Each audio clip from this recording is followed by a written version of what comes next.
Et ce soir, nous aborderons la parabole des deux fils. Hier soir, j'ai complètement omis de vous mettre cela dans l'esprit pour que vous alliez chercher dans la Bible la parabole des deux fils. Hier soir, notre sujet revêtait une importance particulière dans la mesure où il s'agissait pour nous de découvrir que l'époux qui est Jésus revient bientôt. C'est un message que l'on ne prêche pas suffisamment. C'est un discours que l'on ne tient pas assez couramment. Et on finit donc par croire que le monde tel qu'il est, eh bien, suit un rythme qui ira je ne sais où, et que ce monde vivra éternellement. Eh bien non. Un jour, le dernier cri, annoncera la venue de notre Seigneur Jésus-Christ. Et ce soir, c'est bien le moment où nous devons nous poser la question, suis-je prêt? La parabole des deux fils est une parabole très courte, très concise, qu'on ne lit pas souvent et probablement plusieurs d'entre nous la découvriront pour la première fois. Cette parabole fut donnée lors de la dernière visite de Jésus à Jérusalem. Et ce jour-là, il se déroula quelque chose de particulier. Jésus, en effet, chassa les vendeurs du temple. Cette parabole est là, et nous le découvrirons ensemble, parce que, selon notre Sauveur, chacun doit être en mesure de prendre sa décision. Chacun doit pouvoir se déterminer, se positionner par rapport au salut que notre Sauveur apporte. Quelques mots encore concernant le contexte. Après que Jésus eut agi de la sorte en chassant les vendeurs du temple, les prêtres et les anciens lui tiennent ce langage. « Et par quelle autorité fais-tu ces choses? Et qui t'a donné cette autorité ?» Et aussi surprenant que cela puisse paraître, Jésus feint de ne pas comprendre. Il élude la question. Il ne répond pas. Et regardez ce qu'il dit. « Si vous me répondez à ma question, je répondrai à la vôtre. » Nous avions déjà remarqué dans la parabole du bon Samaritain que souvent Jésus répondait à une question par une autre question. Lorsqu'il sent en particulier un piège de la part de son interlocuteur. Alors, je reprends. Jésus déclara, « Si vous répondez à ma question, je répondrai à la vôtre. » Et voilà la question de Jésus. Le baptême de Jean, d'où venait-il? Du ciel ou des hommes? Les prêtres restèrent silencieux. Et ils se dirent entre eux, « Oh là là, le Seigneur nous piège. Car si nous répondons du ciel, il nous dira, « Pourquoi n'avez-vous pas cru? » Et si nous répondons de la foule, des hommes, alors nos concitoyens vont certainement nous poser problème. Alors ils répondirent, « Nous ne savons. » On ne sait pas. Et Jésus va leur dire à son tour, « Moi non plus, je ne vous dirai pas par quelle autorité je fais ces choses. » Et c'est là il présente la parabole des deux fils. Parabole que nous allons maintenant découvrir. Matthieu, chapitre 21, à partir du verset 28 jusqu'au verset 32. Que vous en semble? Un homme avait deux fils. Et s'adressant au premier, il dit, « Mon enfant, va travailler aujourd'hui dans ma vie. » Il répondit, « Je ne veux pas. » Et ensuite, il se repentit et il alla. S'adressant à l'autre, il dit la même chose. Et ce fils répondit, « Je veux bien, Seigneur. » Et il n'alla pas. Lequel des deux a fait la volonté du Père? Ils répondirent, le premier. Et Jésus leur redit, « Je vous le dis en vérité, les publicains et les prostituées vous devanceront dans le royaume de Dieu. Car Jean est venu à vous dans la voie de la justice, et vous n'avez pas cru en lui. Mais les publicains et les prostituées ont cru en lui. Et vous, qui avez vu cela, vous ne vous êtes pas ensuite repentis pour croire en lui. » Une parabole extraordinaire. Nous commençons à comprendre la technique et nous allons décoder rapidement cette parabole. Alors, le Père, la réponse est là, c'est Dieu, nous le savons. La vigne, on le sait déjà aussi, c'est l'Église, le peuple de Dieu. Les deux fils, deux classes d'individus, deux catégories de personnes. Dans la parabole du fils prodigue, il y avait deux fils. Hier soir, nous avons eu 10 jeunes filles et ce soir, de nouveau, 2 garçons. Les publicains et les prostituées. Alors, savez-vous la différence qu'il y a entre les uns et les autres? Les prostituées sont des esclaves du sexe, bon ça, c'est clair, mais les publicains, qu'est-ce qui les distingue? Ce sont aussi des gens, bon, peut-être que je n'aurais pas dû dire de mauvaise vie, mais, ouais, peut-être, ouais. Ça vous induit peut-être en erreur. Est-ce que quelqu'un sait, quand on parle de publicain, à quoi pense-t-on? Pardon? Zachée. Ah, c'est un bel exemple. Alors, quand on parle de Zachée, voleur, merci. Ensuite, Jean, c'est le prophète Jean-Baptiste. C'est le dernier prophète, d'ailleurs, qui annonce et prépare la venue de Jésus. Là, nous avons tous les personnages de cette parabole. C'est ce même Jean-Baptiste qui fut emprisonné et exécuté par le roi Hérode. Nous avons ensemble parlé de cela récemment.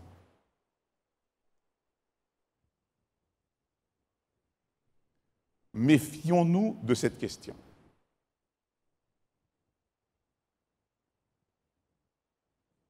Mais j'aimerais vous entendre. D'après vous, lequel a bien agi? Alors, le premier, il dit non, je ne veux pas. Et en fin de compte, il y va. Le second dit oui, Seigneur. Et finalement, il n'y va pas. J'aimerais vous entendre. Ne vous laissez pas influencer par les chefs à qui Jésus parlait ce jour-là. Vous vous rappelez de leur réponse. Qu'est-ce qu'ils dirent à Jésus? Le premier, ne vous laissez pas influencer par cela. Mais je vous manipule là déjà, je vous influence. Hein? Bon, allez. Lequel des deux selon vous? J'aimerais vous entendre là-dessus.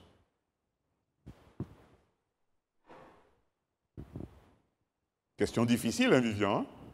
Non? Ça a l'air facile pour toi. Alors dis-nous un petit peu. Causons. Non? D'accord. Oui, Jean-Yves. Non, non, non, non.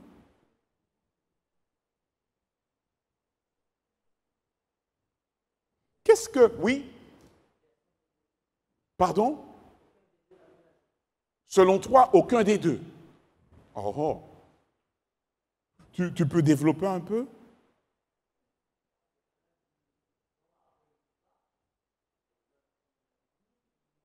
OK. OK. Très bien, très bien. OK, OK. Intéressant. Je te remercie pour cette réponse. Quelle est la demande que Jésus adresse aux deux fils? Vous vous rappelez? Qu'est-ce que le maître dit aux deux fils? Qu'est-ce que le père dit aux deux fils? Va travailler où cela? Dans la vigne. La vigne, c'est quoi? Le peuple de Dieu. Donc, c'est un père qui prend soin de son peuple, donc qui compte beaucoup plus d'enfants que ces deux-là, mais il s'adresse à ces deux-là en les invitant à pouvoir exercer un ministère en faveur de son peuple. C'est Patrick ton prénom. C'est bien cela. Alors, comment... Alors, Patrick nous donne déjà un élément de réponse. Je ne sais pas s'il a pour l'instant raison. On le verra. Mais comment expliquer le refus du fils aîné? Il faut quand même être... Hein, le mot ne serait pas trop fort, gonflé quand même. Le père vous invite à travailler dans sa maison et la réponse c'est non.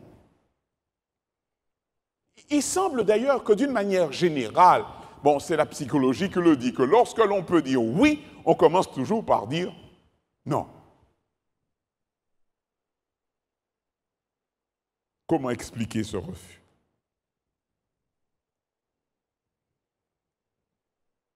Pourquoi la première réaction devant l'amour du Père est-elle non?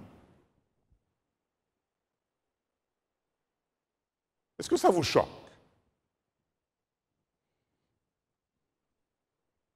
On pourrait presque penser que le papa a raté son éducation, l'éducation de ses enfants. Parce qu'il ne s'attendait pas à un tel refus. Nous sommes d'accord? Toutefois, l'amour du Père et cet amour que le Père témoigne en notre faveur est un amour suffisamment grand, capable d'encaisser un non. Car les enfants de Dieu ne sont pas des esclaves. Mais le Fils, il dit, je ne veux pas. Alors, tel que je connais le Père et tel que nous connaissons le Père, on peut être certain que c'est ce Fils qui a inventé sa réponse. C'est lui qui invente sa réponse. Je ne veux pas. Mais Dieu accepte. Le Père accepte.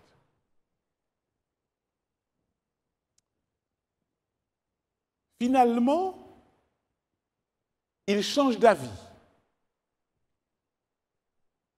Et c'est là où l'on pourrait, Patrick, lui prêter de bons sentiments. Parce que pour beaucoup aujourd'hui, et d'une manière générale, on estime que c'est la fin qui compte. Bon, c'est vrai, il a dit non au départ, mais finalement, il a changé d'avis. Il est allé. Et certains diront même, il s'est repenti. Mais attention, il y a deux garçons. On reviendra au premier dans un instant. Le second, il représente ceux qui acceptent de se rendre dans la vigne spontanément, ceux qui sont peut-être remplis d'eux-mêmes, sûrs d'eux. Mais la religion dans leur vie n'est qu'un simulacre, n'est qu'une comédie, un cinéma. D'ailleurs, lorsque Dieu donna à Moïse les 10 commandements sur le mont Sinaï, vous vous rappelez certainement de cette déclaration que fit le peuple. Le peuple tout entier répondit, alors que Moïse offrait ces tables de la loi, « Nous ferons tout ce que l'Éternel a dit. » Et Moïse rapporta les paroles du peuple à l'Éternel.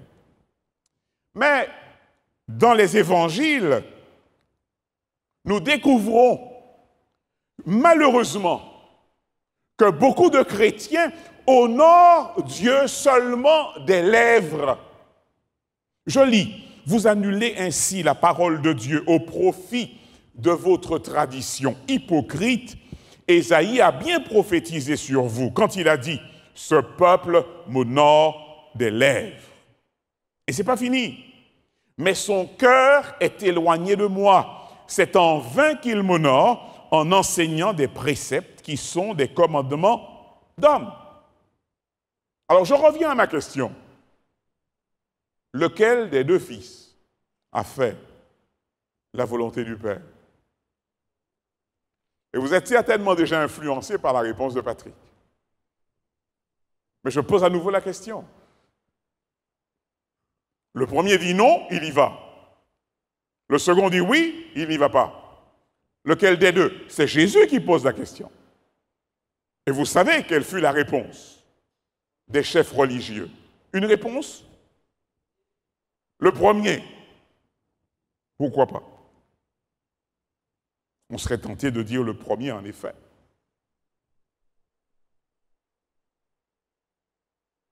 Cette déclaration peut nous donner un indice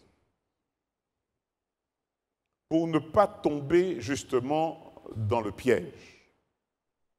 Jean est venu à vous dans la voie de la justice et vous n'avez pas cru en lui. Mais les publicains et les prostituées ont cru en lui.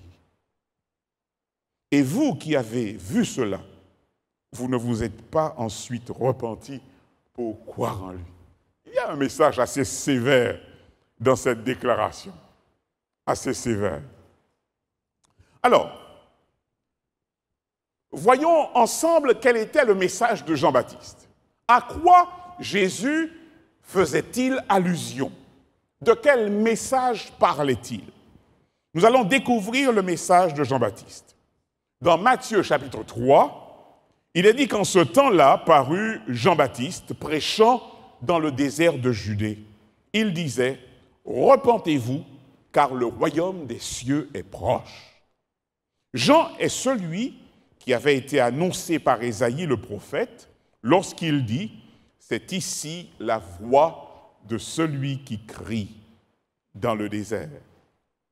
Préparez le chemin du Seigneur, aplanissez ses sentiers. » Jean avait un vêtement de poil de chameau et une ceinture de cuir autour des reins. Il se nourrissait de sauterelles et de miel sauvage. Les habitants de Jérusalem, de toute la Judée et de tout le pays des environs du Jourdain se rendaient auprès de lui et confessant leurs péchés, ils se faisaient baptiser par lui dans le fleuve du Jourdain. Jean-Baptiste avait donc un message. Quel était ce message? Un message de repentance. Nous savons déjà ce qu'est la repentance, car dans la parabole du fils prodigue, nous y avons longuement parlé. Je rappelle simplement que la vraie repentance, c'est cette profonde tristesse que l'on ressent quand on prend conscience de ses péchés et de ses iniquités. Et ce sentiment, cette prise de conscience nous pousse alors à revenir vers la maison du Père. Deuxième message de la part de Jean-Baptiste, un message concernant le baptême. Et là, chers amis, ce texte va nous surprendre. Parce que dans le même chapitre où Jean, lui, parle de la repentance, voilà ce que la Bible déclare. Moi, dit Jean-Baptiste, je vous baptise d'eau pour vous amener à la repentance. Mais celui qui vient après moi est plus puissant que moi, et je ne suis pas digne de porter ses souliers. Lui, il vous baptisera du Saint-Esprit et de feu. Alors dites-moi, selon vous, combien de baptêmes y a-t-il?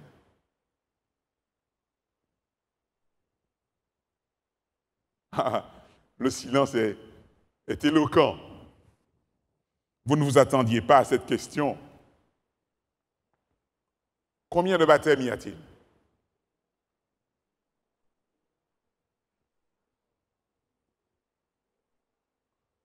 Bernard?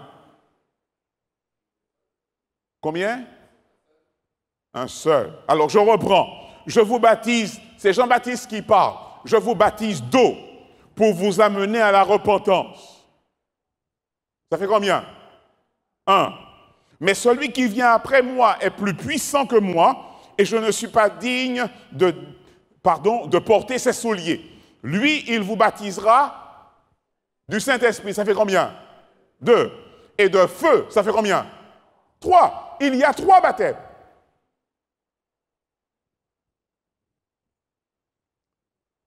Malheureusement, lorsque l'on parle du baptême, on ne voit que le baptême de la repentance. Mais dans la Bible, nous avons 3 baptêmes. Et nous allons les voir rapidement. Le premier, c'est le baptême d'eau. C'est celui que l'on connaît, que l'on pratique le plus communément, appelé le baptême de la repentance. Ceux qui recevaient ce baptême, ils faisaient profession de renoncer à leur vie de péché.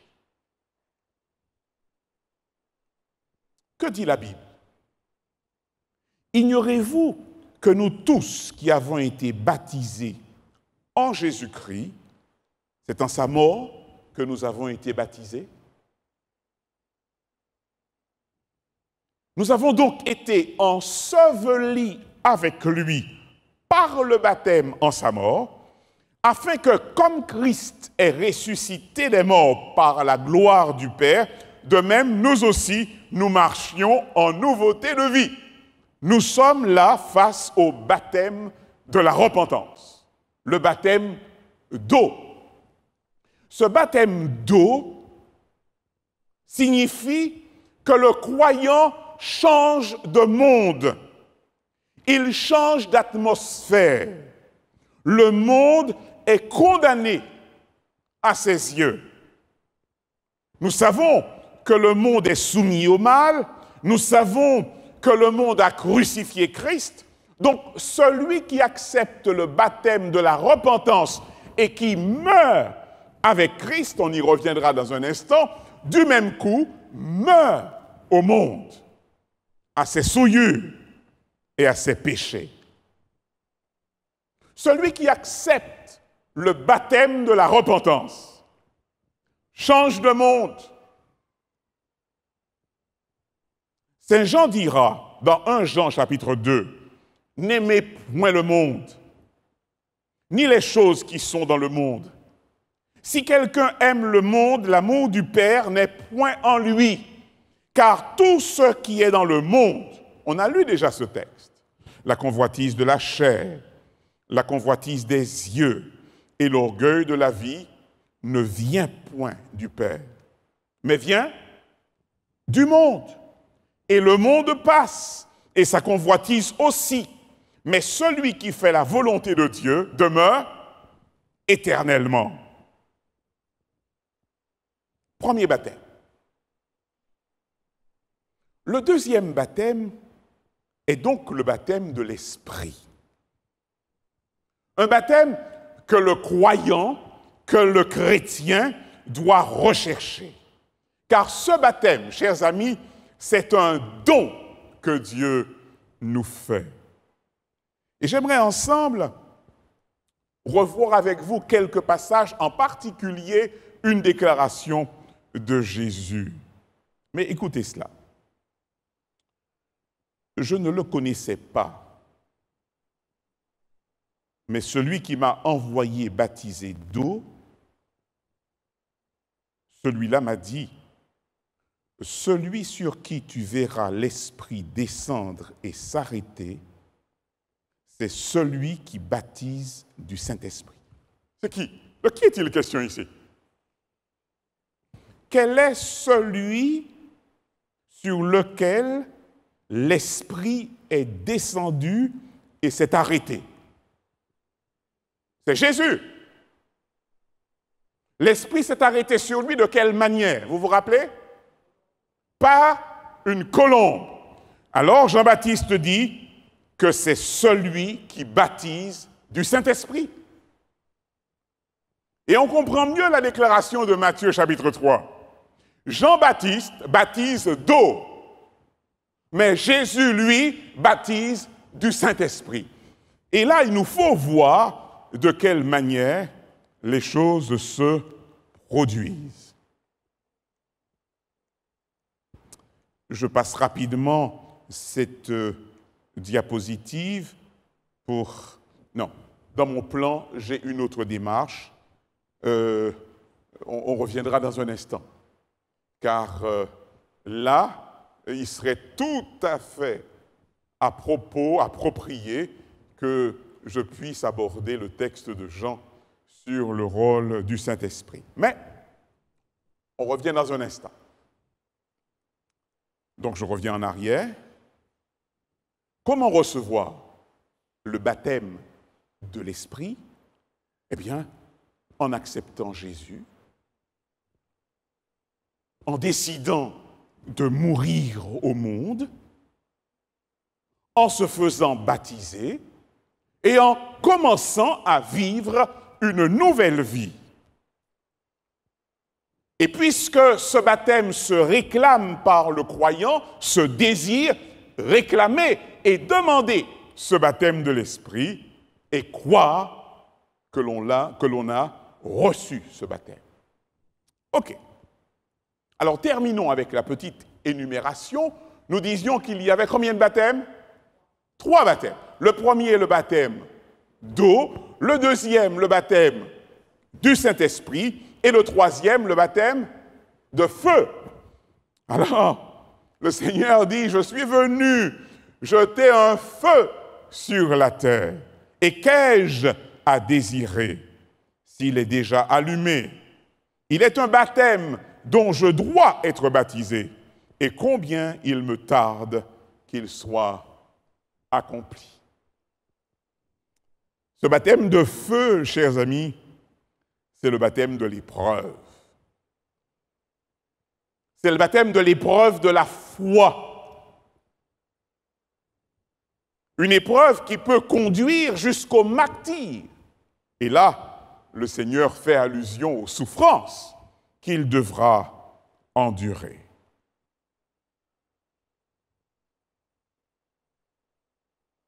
Le sujet du baptême n'est pas un sujet à prendre à la légère.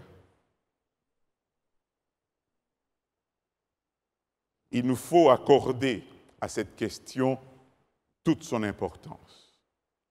Le baptême, chers amis, est une sentence de mort et de vie. Et je reviens volontairement sur cette notion pour qu'ensemble nous puissions bien la saisir.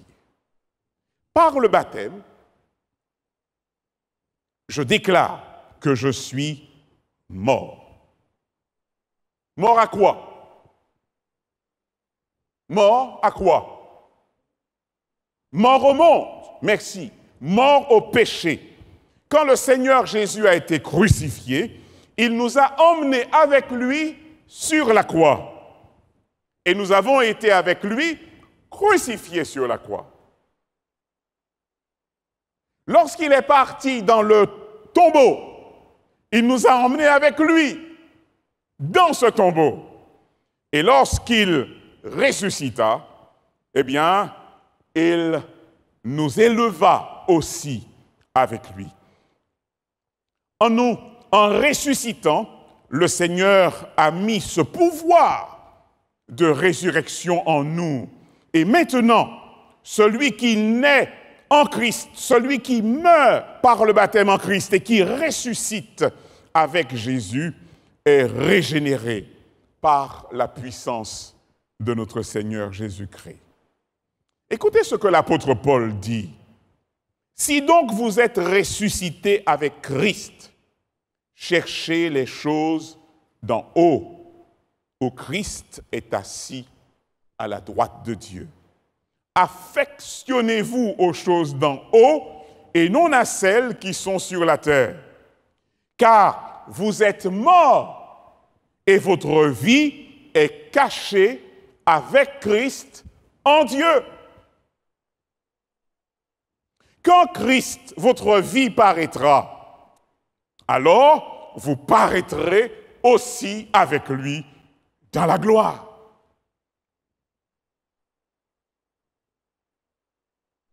Celui donc qui accepte le baptême, il meurt avec Christ. Et il vit avec Christ. Et le mot baptême, baptizo, tel que l'on retrouve ce mot dans l'original, indique véritablement cette mort en étant plongé dans l'eau et cette résurrection en sortant de l'eau. Et à travers cette parabole, vous pourriez vous demander ce soir, mais pour quelle raison ces deux questions sont aussi importantes pour Jésus, au point d'en faire un vrai débat avec ses chefs religieux? Et à part la réponse de Patrick ce soir, j'ai bien senti un léger embarras, parce qu'on sent le piège. La raison pour laquelle la question paraît importante, et elle l'est dans ce texte, c'est parce que celui qui ne prend naissance qu'une fois, il meurt deux fois.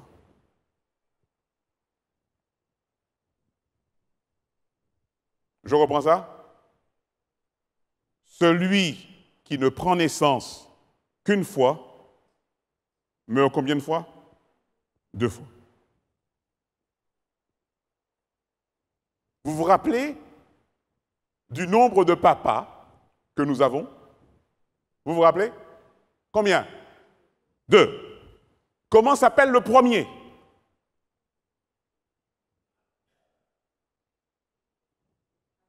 Adam. Comment s'appelle le second? Jésus, mais la Bible l'appelle aussi le second Adam. Celui qui ne prend naissance que du premier papa, il mourra éternellement. Est-ce que c'est clair, cela? Et c'est bien la raison pour laquelle le sujet est important pour Jésus. Et c'est la raison pour laquelle nous ne pouvons pas traiter la question du baptême à la légère.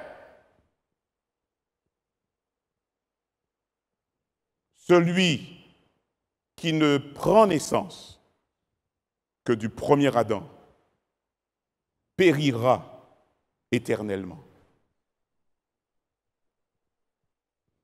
Pour vivre éternellement, la nouvelle naissance est indispensable.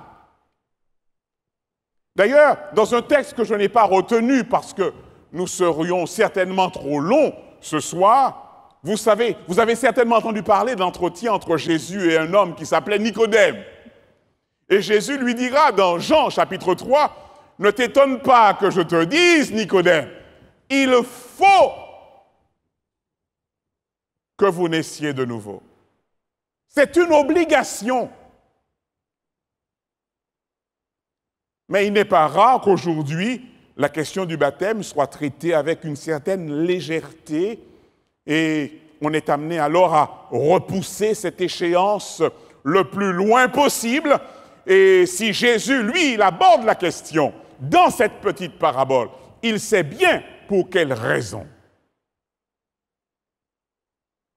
La Bible dit que celui qui croira et qui sera baptisé sera sauvé, mais celui qui ne croira pas sera condamné. Il nous a sauvés, écoutez bien cela, non à cause des œuvres de justice que nous aurions faites, mais selon sa miséricorde, par le baptême de la régénération et le renouvellement du Saint-Esprit. Alors, on pourrait se poser la question toute simple, et on me l'a posée depuis le début de nos conférences, mais pour quelle raison Jésus a-t-il accepté le baptême? Alors, rapidement, réglons ce problème. En plus, le mal n'a rien en Jésus. C'est selon ce qu'il dit ici. Celui qui n'a point connu le péché, Jésus, il l'a fait devenir quoi? Péché pour nous, afin que nous devenions en lui justice de Dieu. Ces choses leur sont arrivées pour servir d'exemple.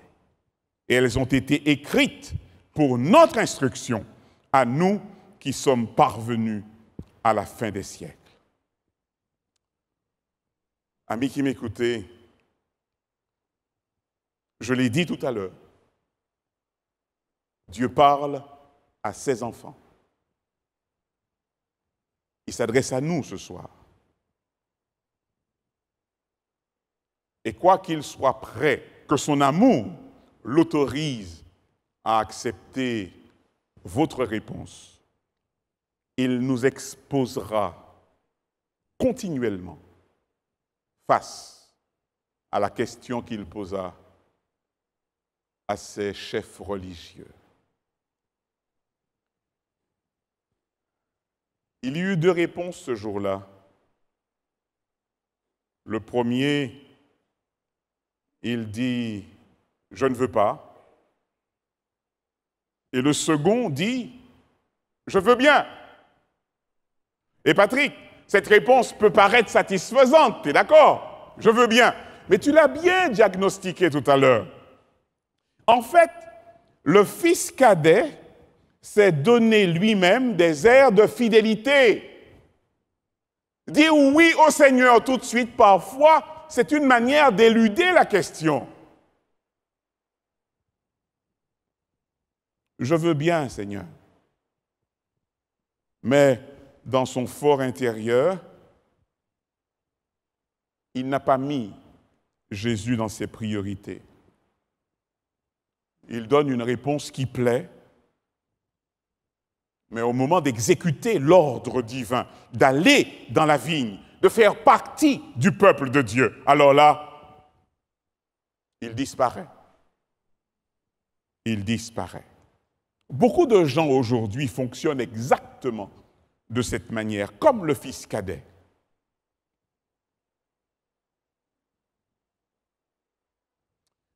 Le refus du fils aîné, quoi qu'il se repente après, ne mérite pas de louange. Pourquoi?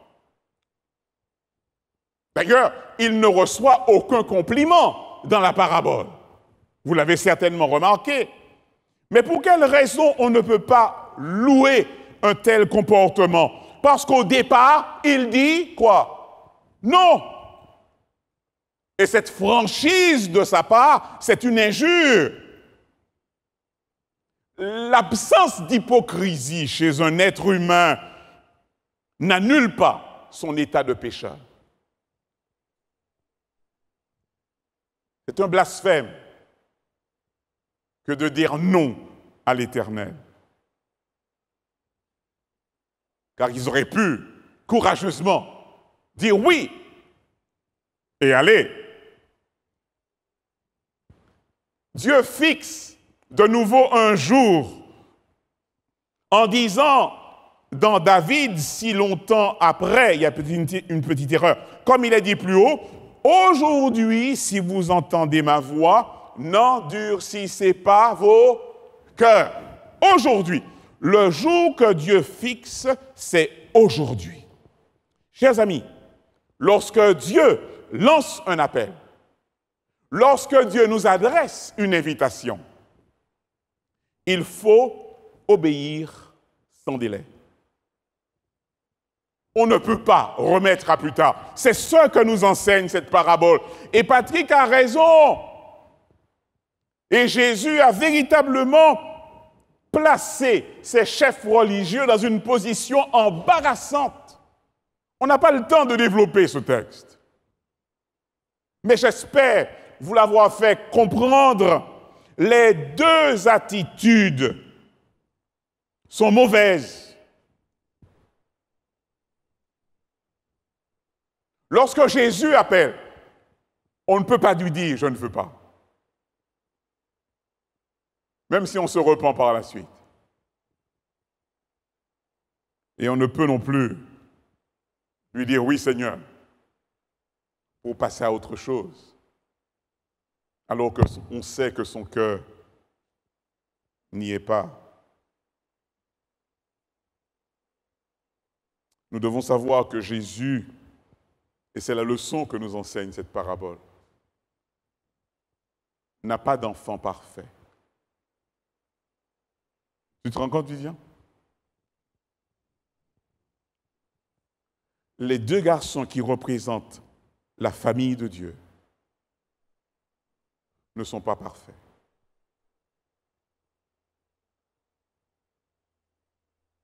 Ce sont deux tricheurs.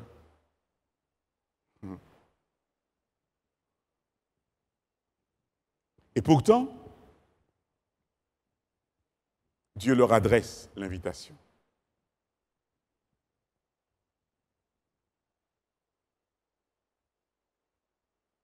Et ce soir encore,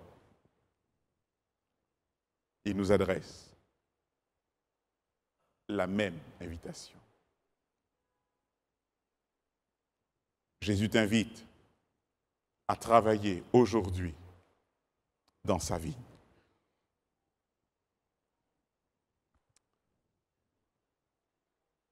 Selon cette parabole, nous serons jusqu'au retour de Jésus exposés à ce test. Alors, peut-être que vous hésitez et que vous oscillez entre oui et non. C'est possible. Mais nous devons savoir à partir de ce soir que lorsque Jésus nous invite à travailler avec lui dans sa vie, la seule réponse qui vaille, me voici, Seigneur. Alors, il est probable que l'on ne se sente pas prêt et que l'on ressente le désir de mieux se préparer. Mes chers amis, on ne doit jamais dire non au Seigneur.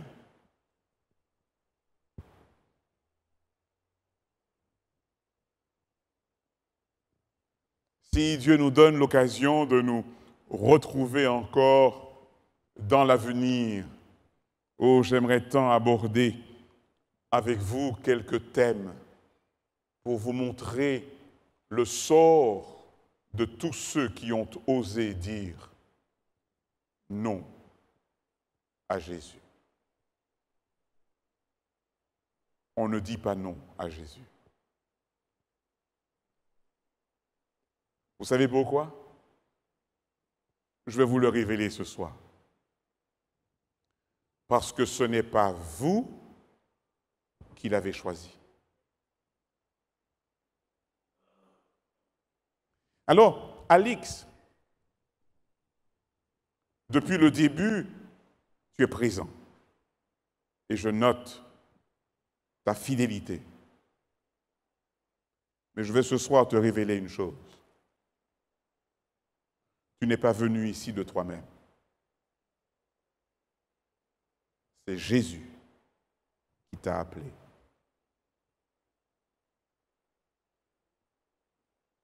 Dans le livre de Jean, au chapitre 15, la déclaration est claire. Ce n'est pas vous qui m'avez choisi. Aucune des personnes présentes ici ne peut se vanter d'être allée à Jésus. Non. C'est l'Esprit de Dieu qui nous attire. C'est Jésus qui nous conduit à la repentance. C'est lui qui nous amène avec lui dans l'eau du baptême. C'est lui qui nous conduit dans le tombeau avec lui. Nous n'avons aucun mérite à ce niveau. Donc, lorsque le Seigneur saisit une opportunité comme celle-là et nous invite à travailler avec lui dans sa vigne et à mourir avec lui par le baptême, on ne doit jamais dire non. Même si plus tard, on est amené à se repentir, on ne doit jamais dire non.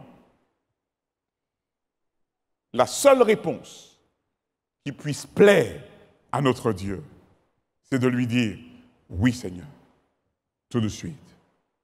Je sens la chose difficile. Je sens que tu ne me laisses pas le choix, mais puisque c'est toi qui me le demandes, je m'engage avec toi, je marche avec toi, je meurs avec toi pour que je ressuscite avec toi et que je marche en nouveauté de vie.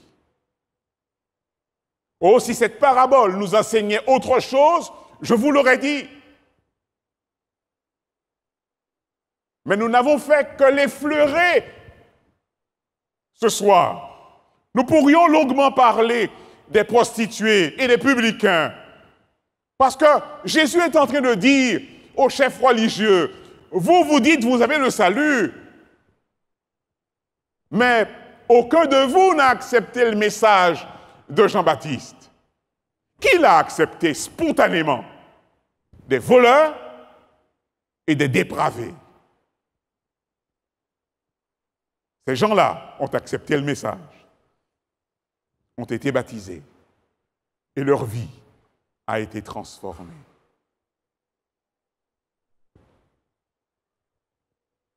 L'appel que j'aimerais vous adresser ce soir, c'est de ne jamais dire non au Seigneur.